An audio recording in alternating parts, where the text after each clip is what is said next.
Evidence secured at marker 4. Advise command we are holding the scene. Copy that. It's getting heavier out here. Now reporting, David Muir. Evening, we're coming back on the air at this hour because there's been a development in the search for Nancy Guthrie, the 84-year-old mother of Today Show host Savannah Guthrie. Ever since Nancy Guthrie vanished, Sheriff Chris Nanos, the main guy, supposedly leading the charge to bring her home, has dominated the media, holding press conference after press conference, sitting across from virtually every major American news network, and delivering update after update. Yet out of everything he claimed during those media blitzes, a single remark made just days ago entirely flipped the temperature of this entire case. He stated investigators finally believe they know exactly why Nancy Guthrie was taken. But are his words actually genuine? Or is a massive secret lurking just beneath the surface of his public claims? Let's dive in. Before breaking down what the sheriff actually said, we need to address a glaring issue with absolute clarity right now. Not because it is an easy topic to discuss, but because it perfectly explains why so many following this investigation have entirely lost faith, with some already accepting the worst possible outcome for Nancy. For weeks, public chatter focused purely on that masked figure caught on doorbell camera footage, the DNA, the ransom notes, and the massive reward money. But quietly, underneath all that evidence, a deeply troubling parallel story started brewing about the exact man standing at the podium giving those updates. A few days ago, that hidden story blew completely open. The Arizona Republic published a highly detailed investigation diving into Sheriff Chris Nanos' professional history. What they uncovered, sourced from actual police records pulled directly from the El Paso Police Department, is now officially verified public record for this case, and it is critical enough that we absolutely cannot skip past his biggest secret. Today, Pima County Sheriff Chris Nanos is disputing a media report that his work history is being misrepresented. The report suggesting that parts of his resume may not match employment records from his early career. The sheriff is now responding to that criticism in a one-on-one with News 4 Tucson's Monica Garcia. Monica, tell us about that conversation. Hi there, Sean. So I spoke one-on-one today with Chris Nanos, who says there was never any attempt to mislead or mischaracterize his resume. He says the issue is more clerical than anything else, calling it an administrative error that's now been corrected.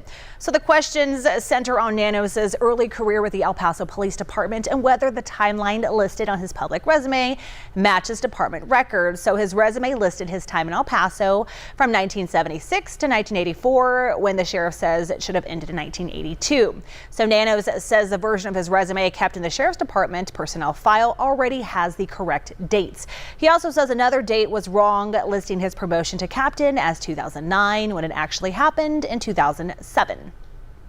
I would hope that clearly shows there's no attempt to mislead or mischaracterize my resume.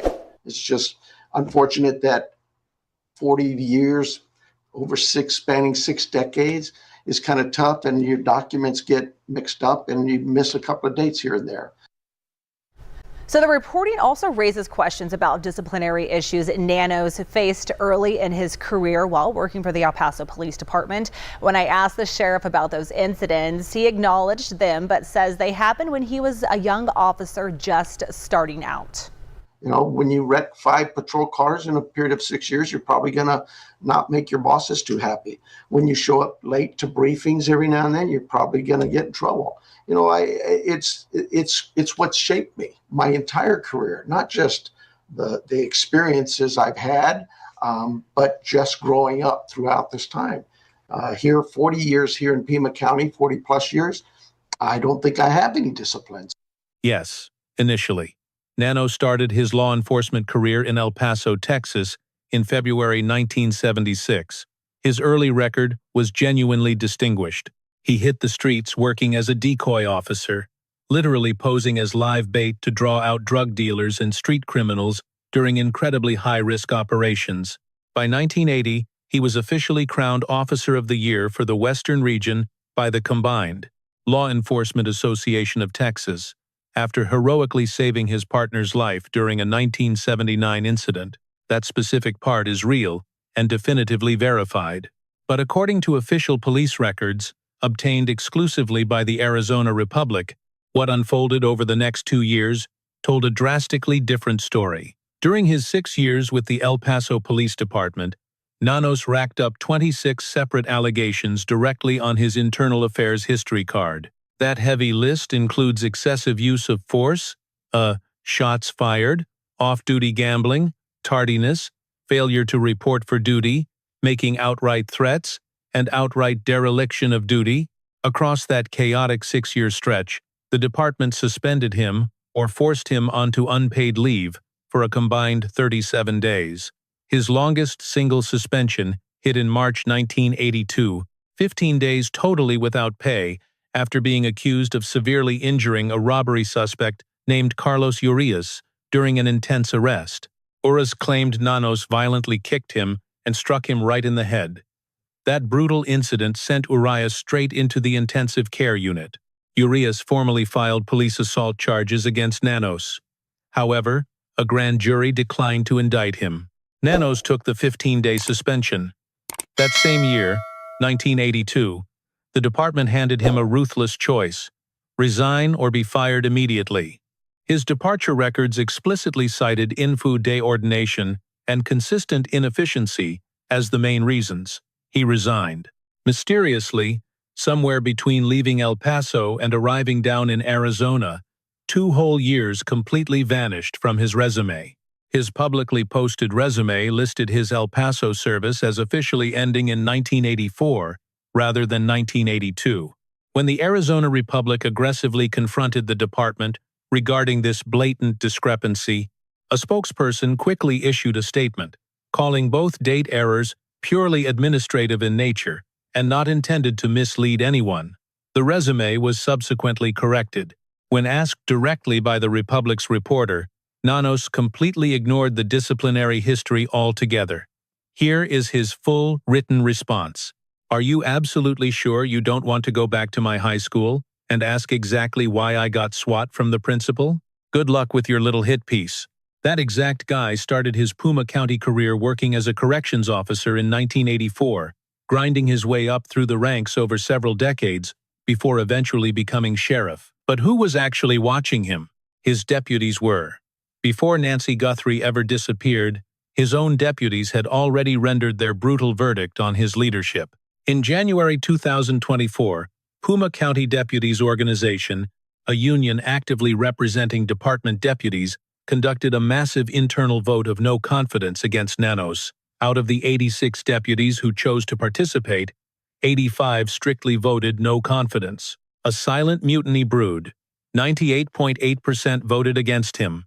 Union President Sergeant Aaron Cross openly cited years of mounting frustration over chronic mismanagement and a glaring lack of competent leadership. He confirmed these deputies anticipated severe retaliation just for daring to speak out publicly. The November 2024 re-election arrived.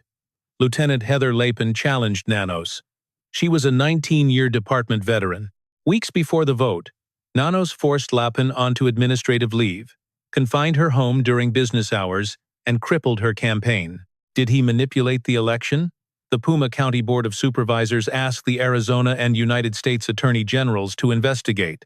The Attorney General's office quickly confirmed receiving this formal request. Nanos secured the election by merely 481 votes countywide. A mandatory recount finalized that 481 margin. Could he survive? He survived it. Subscribe and share this video right now. This background context now violently shifts into real-world consequences. Nancy Guthrie vanished on February 1, 2026. Nanos personally arrived at the scene. He openly acknowledged rarely doing this for missing persons. He read the initial scene perfectly. Lab tests confirmed the blood near the entrance as NY's. Someone physically ripped the doorbell camera from its mount. Her medication sat completely untouched. Her phone and Apple Watch stayed behind. He immediately summoned homicide investigators. He publicly confirmed the evidence. A brutal crime occurred. That early read proved absolutely correct. Yet reading a scene and managing an investigation require completely different skills. That massive void defined the last 44 days. Who was steering? Nanos grabbed the wheel. He held exactly 3 structured press conferences week 1, The final briefing occurred February 5th. Instead of holding regular press updates where reporters gathered identical facts simultaneously, he pivoted to exclusive individual interviews. Fox News heard one account. NBC received another. The Daily Mail grabbed a third. News Nation, a fourth. Retired FBI supervisory agent James Gagliano called this a massive, fundamental messaging failure on Fox News. Critical information leaked through fits and starts. The department stated facts incorrectly, walked them back, then restated them entirely differently to completely separate news outlets. The actual investigation status faded. Glaring communication contradictions hijacked the story. What triggered the next disaster? A baffling laboratory decision. Investigators recovered mixed biological evidence from inside Nancy Guthrie's home. This vital DNA sample potentially held the suspect's genetic profile. Nanos shipped it straight to DNA Labs International. He chose a private forensic facility in Deerfield Beach, Florida. He completely bypassed the FBI laboratory in Quantico, Virginia. He ignored the premier facility operating America's most advanced forensic processing infrastructure. Quantico maintains a direct genetic genealogy pipeline, actively cracking multiple massive high-profile cases. Multiple verified FBI sources confirmed this truth to both News Nation and Reuters. The Federal Bureau specifically requested direct access to this vital key evidence. They needed the DNA sample and a nearby discarded glove. Nanos flatly denied them. One FBI source told News Nation, "This is dumb. It is insane." Another source described frontline investigators flying totally blind. Nobody knew who actually led the case, the sheriff or the FBI. A federal law enforcement source told Fox News Digital the FBI would ultimately retest that exact evidence anyway. This added crucial delays to a severely time-sensitive case. Texas-based forensic genealogy company Orem previously identified Brian Kohberger in the Idaho student murders. They just made their critical assessment totally public. Co-founder Kristen Middleman outright called the sheriff's decision absolutely devastating. She failed to comprehend why this evidence bypassed Quantico. Federal experts process DNA far better and significantly faster, and route it into the genealogy pipeline instantly. She spoke directly. This Florida lab operates as a traditional forensic facility. Florida consumes physical evidence to produce a basic DNA profile. Connecting that profile to a family tree demands extra steps. Quantico specifically eliminates those delays. Why block them? Nanos vehemently denied blocking the FBI. He insisted he kept evidence at a single contracted lab for consistency. Both labs possessed equal capabilities, he argued, and splitting evidence risked dangerous analytical conflicts. That remains his official stated position. It lives permanently on the record. Former Chief Deputy Richard Castigard Jr. also went permanently on the record. He served exactly as Nanos's, second in command, before retiring after 46 years. He boldly told the Daily Mail this investigation belonged with the federal government 2 full weeks earlier. He branded Nanos a quintessential, absolute micromanager. One confidential source quoted in the American Tribune described the FBI's agonizing position in much starker terms. At that exact point, federal agents truly did not know what to do. Nanos actively stonewalled them. Their hands were completely tied. While internal chaos consumed the investigation, Savannah's family desperately recorded Instagram messages to their mother's potential kidnapper. Meanwhile, Nanos attended an Arizona Wildcats NAA basketball game. A trusted family member drove her home, dropping her off right before the nightmare began. Now, you must actively dissect this increasingly tangled timeline. Make your own judgment, because we are crossing the dangerous threshold, separating documented proof from unverified allegations, and actively mapping that specific boundary remains absolutely crucial.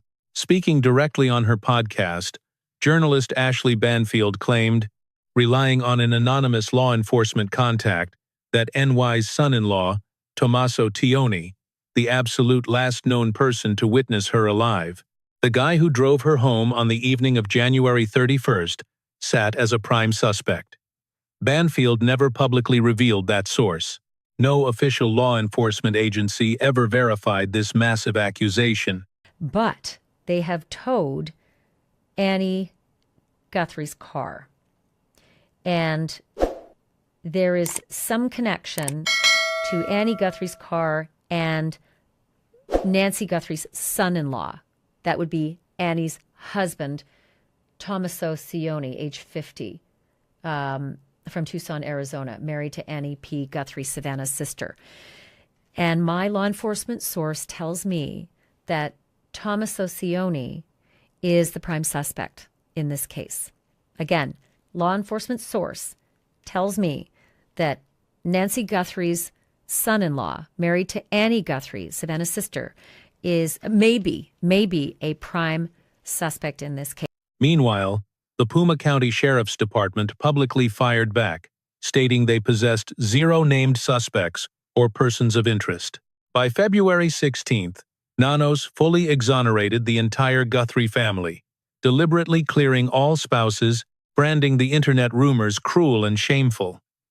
Yet, one glaring detail refused to vanish after that definitive clearance. Investigators kept Tomaso and Annie's car locked inside an evidence bay for weeks following their highly public exoneration. Detectives relentlessly continued searching their property, actively photographing and seizing items. Strangely, official department statements consistently labeled them victims, while aggressive police actions swarming around them starkly contradicted that innocent public characterization. Who was actually telling the truth? Critics tracking the investigation highlight this exact contradiction, arguing the clearance served strictly as public relations rather than a closed investigation. Conversely, other experts strongly argue this represents standard operating procedure. They maintain that extracting evidence from cleared individuals simply to eliminate variables remains a standard, highly routine investigative practice. You must weigh both sides and decide which explanation genuinely aligns with the chaotic events unfolding across these past 44 days. However, one undeniable fact absolutely anchors this complicated case. The lead investigator harbors a heavily documented, years-long hostility toward the FBI. He intentionally shipped critical evidence down to Florida instead of Quantico. His own internal personnel reported the FBI stood completely blind regarding the actual command structure. Consequently, seasoned case analysts argue, positioning this purely as a working theory rather than verified fact, that Nanos's bold public claims about discovering the motive carry complex hidden layers. Telling the public they know why but refusing to explain it might operate as a calculated smokescreen. This clever tactic projects forward momentum without delivering actual results, successfully redirecting intense public scrutiny away from glaring structural investigative failures, pointing it directly at the unknown suspect's psychology. You absolutely deserve to hear that specific theory completely unpacked. You also must know 0 independent sources currently confirm this narrative. A completely valid alternative reading exists. Nanos genuinely conceals a real motive, purely to avoid handing the killer a tactical roadmap. But does the available evidence actually support this professional silence? To answer that, we must examine his exact words. The precise phrasing of his NBC interview matters immensely, demanding our careful, deliberate dissection. On March 12, 2026, Nanos faced NBC News correspondent Liz Kreutz. He boldly confirmed investigators believe they fully grasped the motive. He claimed this understanding existed since day one. During those very first chaotic hours, his team quickly forged concrete theories regarding the tragic events, and 40-plus days of aggressive evidence collection and deep forensic processing never once shattered those core initial convictions. He officially confirmed a targeted attack, not random, and definitely not a botched burglary. Targeted means a predator specifically selected Nancy Guthrie for a distinct reason before ever approaching her property. Pressed hard regarding the burglary theory, he firmly refused to discuss their active internal theories. He stated flatly, "We hold our beliefs. Everyone holds theirs." Questioned if the suspect could strike again, he replied, "Absolutely." He warned the public directly, "Do not think for 1 minute that the Guthrie family's tragedy guarantees your safety. No, keep your guard completely raised, he declared. Criminal minds remain criminal minds. Retired FBI Supervisory Agent Jason Pack addressed Fox News Digital directly on March 13, 2026, detailing the professional framework behind this silence. Whenever law enforcement officials admit knowing the motive but bury the specifics, they deploy a calculated tactical strategy. You absolutely never hand the killer a tactical blueprint of your active investigation. If the suspect realizes exactly what detectives believe regarding motive, he immediately learns which evidence takes priority. He sees which personal relationships face intense scrutiny. He knows what to manipulate and what to burn. PAC fully supported this strategic withholding. However, PAC flagged a massive contradiction within the public safety narrative.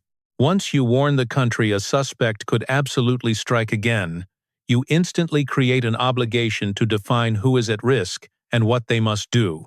Yet, that broadcast provided zero answers. The genuinely critical question isn't why Nanos continues burying his specific working theory. Detectives knew exactly why she was taken from the very first day. Yet over 40 days have passed. How does holding a rock-solid motive produce 0 arrests, 0 persons of interest, and 0 publicly identified suspects? Retired homicide detective Phil Ramos, serving 30 years with the Las Vegas Metropolitan Police Department, addressed this head-on for Parade on March 13, 2026. He explained that motive remains just one of 3 components any criminal case demands. The remaining 2? Means and opportunity. Investigators must secure all 3 elements before they can even think about filing charges. Understanding the reason behind a crime only points you toward a specific category of offender. It outlines an entire universe of potential suspects, but it fails to shrink that universe down to one solitary name. When Nanos claimed his team grasped the motive immediately, Ramos interpreted that as telegraphing real progress. They understand the category of this crime, even if they remain miles away from the legal threshold required to slap cuffs on somebody. Detectives are still actively piecing together the who and the what. Ramos noted something crucial about Nanos intentionally using the word targeted. It implies the suspect held some connection to Nancy, maybe not a tight personal bond, but enough that this perpetrator chose her deliberately. And making that specific choice requires prior knowledge. That prior knowledge indicates a tangible thread tying the figure on that doorbell camera footage straight to the house he approached, carrying a weapon and a calculated plan. Hunting down that exact thread is the missing link 44 days has not finished. The expert community has built 3 separate motive frameworks using the publicly available evidence. So, what is the catch? They absolutely do not point in the same direction. Retired FBI Special Agent Jennifer Kidnapper, 25 years, retiring in 2016, told Newsweek on March 13, 2026, that the real secret behind Nanos' interview lurked inside his specific language. He explicitly stated the motive was something that surfaced on day 1, an angle they investigated from the absolute beginning. Her read was instantaneous. What did investigators pursue during those opening hours? Before any forensic results, ransom notes, or the official FBI task force assembly? Kidnapping for ransom? In her expert assessment, that formed the entire investigative theme right from those very first hours. This explains exactly why officials guided the family into making those public appeals. That is why Savannah's Instagram video addressed her mother's captor directly, saying, "We are willing to pay." It reveals why the FBI deployed hostage negotiation experts alongside their standard forensic response. Every single structural decision during those opening days rested on one assumption: Nancy was taken to extract something valuable from the people who loved her. Those demands, starting at $4 million with a February 5th deadline, before escalating to $6 million by February 9th, were absolutely not random. They mirrored a precise calculation regarding exactly what this family could produce. Savannah carried an estimated net worth of roughly $40 million. Her estimated Today Show salary hit about $8 million annually. That information was completely public. Nothing was hidden, and the demands mapped flawlessly onto it. Retired FBI Supervisory Agent James Gagliano, who handled kidnapping, Cases, while posted as deputy legal attaché in Mexico City from 2013 to 2014, introduced a critical statistical dimension to this financial framework. He stressed that kidnappings happen for only two reasons: profit or revenge. He then dropped one of the most jarring contextual facts surrounding this entire case. From January 2025 through January 2026, the FBI logged 54,653 U.S. kidnappings. Of those, only 168 victims fell between the ages of 80 and 89. Galliano could not recall ever working a case involving a victim in their 80s. That is how exceptionally rare this profile is, and rarity in criminal analysis is never an accident. Snatching an 84-year-old woman from her residential Tucson home produces a profile that never emerges by pure accident. It stems from a very specific choice targeting a specific person. What does that mean? The motive is absolutely not generic. It is highly specific. It points somewhere. But Coffender pushed way past the basic mechanics. She went on the record stating her belief about the missing proof of life. It was not a choice the kidnapper made to withhold it. It means by the time those first ransom demands began circulating, Nancy was already gone. The crime failed. They lacked proof of life because she passed. That is a retired FBI agent with 25 years of experience, speaking completely on the record. It is not a confirmed law enforcement fact, but it stands as the most professionally grounded explanation for 44 days of absolute silence from the captors, especially when measured against how a successful ransom operation is supposed to function. Consider Johnny Grusing, who spent 25 years as an FBI agent, handling violent crimes and missing persons investigations out of the Bureau's Denver division. He built a documented structural argument against this ransom framework. In any professional kidnap for ransom operation, you contact the victim's family directly. You establish a private, strictly controlled channel with the exact people holding the financial capacity you targeted. The ransom communications in this case? They never went to the Guthrie family. A kidnapper calling TMZ instead of the family reveals something terrifying. It completely destroys the theory of a financially motivated abduction. This exposes a perpetrator who craved public noise and media attention, rather than executing a quiet transaction for ransom money. Grusing analyzed the suspect's physical presentation closely. He noted the firearm hung squarely on the front of the body, a placement he called tactically unsound, simply not where a trained operative carries a weapon intended for actual deployment. His assessment concludes the gun functioned as a prop meant strictly for fear, rather than firepower. Paired with the camera footage, where the suspect first conceals the lens, likely ringing the doorbell instead of forcing entry, and hiding his mask from Nancy until the door opened, Grusing formed a highly specific picture. This intruder arrived specifically to confront Nancy Guthrie about something personal, not to carry out a predetermined financial plan. When that confrontation derailed into territory he never planned for, when something inside that interaction suddenly broke, taking her was never the original goal. It was merely a panicked reaction to something spiraling horribly wrong in real time.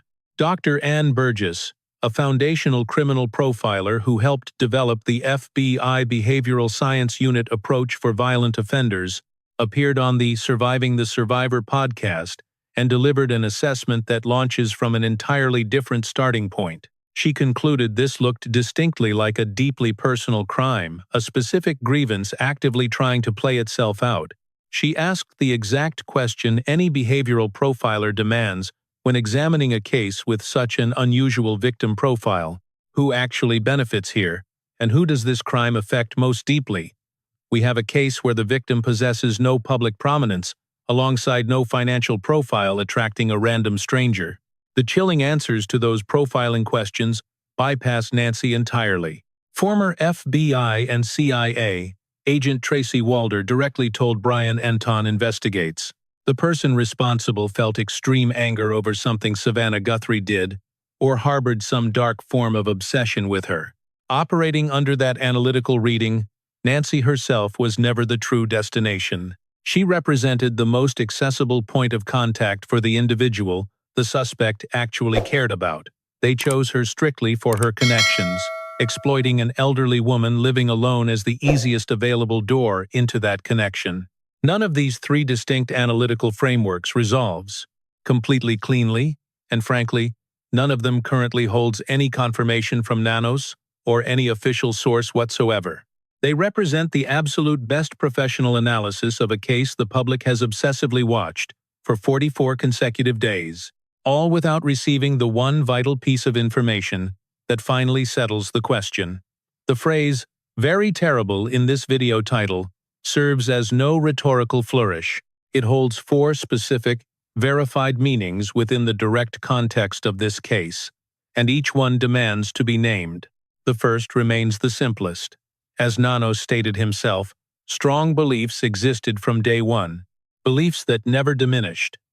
This means, for 44 agonizing days, a concrete theory regarding why Nancy Guthrie vanished lived actively inside this investigation. It sat quietly while crowds held vigils, while Savannah recorded those heartbreaking videos, and while the entire country watched a family publicly endure the unendurable. Yet, in 44 days, that theory produced 0 names, 0 charges, and 0 arrests. A motive theory does not equal an arrest. The gaping distance between knowing why and knowing who remains the exact distance. This investigation currently lives inside for every single one of those 44 days. The second terrifying layer belongs to Coffin Daffer's public assessment. 0 proof of life. 2 ransom deadlines simply passed in complete silence. Critical communications funneled directly to the media rather than the family. A communication pipeline opened, then suddenly went completely dark. The most brutally honest accounting of that silence from a retired FBI agent with 25 years on the job? They failed to prove life because she passed away. That remains uncertain. Law enforcement has absolutely not confirmed it. But when you honestly lay the evidence against any known template of a kidnapping case going according to plan, this exact grim reading emerges. The third harsh reality comes from retired FBI agent Steve Moore, appearing on Brian Enton Investigates. He directly addressed why a combined reward exceeding $1.2 million failed to produce a named suspect. His chilling conclusion? The only people holding actual knowledge of what happened are the very people who committed the crime. The inner circle remains hermetically sealed. No outside witness sits on secret information they simply have not yet decided to share. This means a lucky tip will not break this case. Science will break it through DNA, cell tower data, genetic genealogy, and the excruciating frame-by-frame review of security footage. Moore also addressed a far darker question. Could the person responsible repeat this violent act? If the primary motive lacked financial roots, if something beyond a clean economic calculation drove what happened, then whatever dark compulsion pushed this person does not magically disappear just because they evaded detection. It actually becomes powerfully reinforced. Anyone executing a violently aggressive crime against a vulnerable target without suffering immediate legal consequences learns the absolute most dangerous lesson available. That this works. The fourth layer represents something the title cannot fully contain, because it avoids standard procedural or investigative lines completely. It stands as fundamentally moral. Whatever the true motive is, someone watched her. Whether motivated by ransom, revenge, or pure obsession, the predator weaponized Nancy Guthrie's goodness. They exploited her trust. For over 80 years, life gave her 0 reasons to keep her front door locked when a stranger came knocking. Saying she was targeted sounds completely clinical. Strip away all that sterile police jargon. It describes a predator actively studying an 80-year-old woman's faithful, warm existence, learning exactly how to exploit her. They made that choice long before any security cameras rolled, before anyone even pressed that doorbell in the days and weeks leading up to January 31st. The sheriff claims he knew their motive. Yet 44 days later, the mastermind remains nameless. So what do we actually have? 0 arrests. No named suspects. Not one publicly confirmed person of interest. Mixed DNA sits at a Florida lab. Meanwhile, a federal law enforcement source told Fox News Digital the brutal truth. The FBI must eventually retest that evidence anyway. This means the massive time cost created by that initial routing decision never actually vanished. It just got pushed back. Those gloves found near the scene linked right back to a local restaurant worker. Zero connection to this crime. That lead closed completely. But the FBI's genetic genealogy pathway stays wide open. Analysts at Quantico continue reviewing thousands of video hours. Handlers pulled the cadaver dogs back on day 39. Investigators released the family home following one final forensic sweep. For 44 straight days, we have zero authenticated proof of life. The investigation also confirmed a critical detail. They are tracking a strange internet or power disruption on the exact night of the abduction. Nanos said detectives examined a smashed utility box near the house, though he claims they currently dismiss any connection to the actual crime. A neighbor's Ring camera suddenly went pitch black. It faced NY's property on the night of the kidnapping. Same exact side, same precise time frame. According to news reports from that moment, police ignored that neighbor for 5 full weeks. Then, FBI agents finally showed up. They knocked door to door, asking locals about internet outages on the night Nancy vanished. Think about that detail. A massive 5-week delay before a single badge asked about the neighborhood's digital connectivity during the crime is no minor oversight, especially for an investigation bragging about its thorough evidence handling. The massive rewards remain fully active. The Guthrie family pledged $1 million for any information, forcing NY's safe return, payable upon recovery. The FBI offers $200,000 for a conviction, including $100,000 donated anonymously. Grab another $12,500 through 88 Crime and Crime Stoppers. That combined total exceeds $1.2 million. Call 1-800-CALL-FBI. Submit online tips at tips.fbi.gov. The Puma County Sheriff's line is 520-35149. Every single channel accepts completely anonymous reports from anywhere on the planet. Pure science absolutely refuses to wait for investigative politics to resolve. Furthermore, it marches forward without requiring cooperation from anyone. Genetic genealogy broke decades of silence to nail the Golden State Killer. It took just one relative's public DNA profile. It tied Brian Kohberger to the Idaho murders. His family submitted consumer DNA kits, completely unaware of the dark doors those samples would unlock. Our suspect might have never submitted their own genetic material into any database, but a parent, a sibling, a cousin might have. That specific data point could be crunching inside the system this very second. Remember, cell tower analysis requires absolutely zero confessions. Video forensics do not need witnesses to step up. The definitive answer to this crime is hiding inside the evidence box. We are just waiting for the science to catch it. This case is far from over. This world stays brutal. Real investigations rarely move at the lightning speed the public demands, or that a devastated family truly deserves. We will watch this unfold. But before we sign off, pay close attention. This unique community catches anomalies and asks the hard questions that mainstream coverage misses completely. We need to hear your exact thoughts. Do you buy Chris Nanos' story? He claims they knew the motive from day one and only withheld it to protect the case. Or is a darker truth hiding behind his silence? And what about that Tommaso angle? They cleared him publicly, yet continued searching privately. Did law enforcement ever explain that contradiction to your satisfaction? Drop your raw theories in the comments below. Tell us exactly where you are watching from today. Hit subscribe, share this video immediately.